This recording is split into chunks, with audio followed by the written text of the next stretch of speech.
Britain's most famous chimes, broadcast to the country live twice a day, every day, as well as 3 times on Sundays.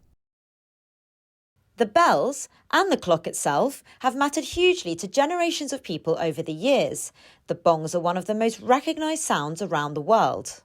Big Ben has been broadcast now because it has become a symbol of freedom. So the people who were hearing it during the Second World War realised that there was one country which was still free. Thereafter, it was part of the meaning of the symbol of freedom. It's a seamless operation, getting the bongs transmitted from here to the homes of radio listeners. But it hasn't always been this easy. Big Ben's bongs were first broadcast on New Year's Eve in 1923. BBC engineers were not allowed in the building. Instead, they had to climb onto a rooftop opposite the Houses of Parliament with a microphone to capture the sounds of the chimes. From February 1924, the bells were regularly transmitted on the radio. And the tradition has run ever since then, with the chimes of this great bell, Big Ben, also being heard on special occasions such as Christmas Day, Armistice Day and New Year's Eve. But there have been some notable exceptions. During the Second World War, unbeknown to the public, the bongs were at times replaced by recorded ones for security reasons.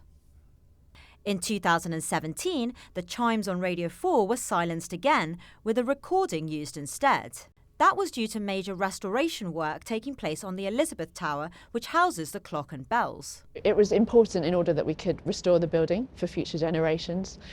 There was stonework crumbling, also the great clock hadn't had a major overhaul in over 30 years at that point. We also upgraded the infrastructure, so new lighting that you can see now, but also our fire systems, our security systems, and we also put heating in to preserve the fabric for the very first time. The tower has now been restored to its former glory. New microphones have been installed, which means the live bongs have returned, with extra microphones being brought in on New Year's Eve. And this is the mechanism that keeps it all ticking. So what we have here is what's called a flatbed mechanism. It's a 3-train clock, so it's got 3 separate components, one to do the chimes, one to do the time, and one to strike Big Ben. It's powered by 3 weights with a combined weight of 2¼ tons, which travel down the centre of the tower. There's an 85-metre shaft that goes right down the middle of the tower. 3 times a week, we come up to the mechanism room to wind the clock weights back up to the top. And New Year's Eve is coming up. What preparations are going into that?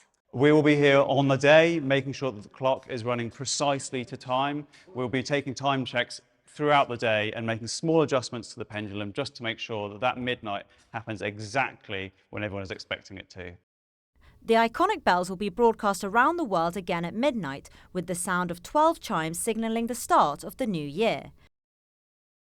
Noor Nanji, BBC News.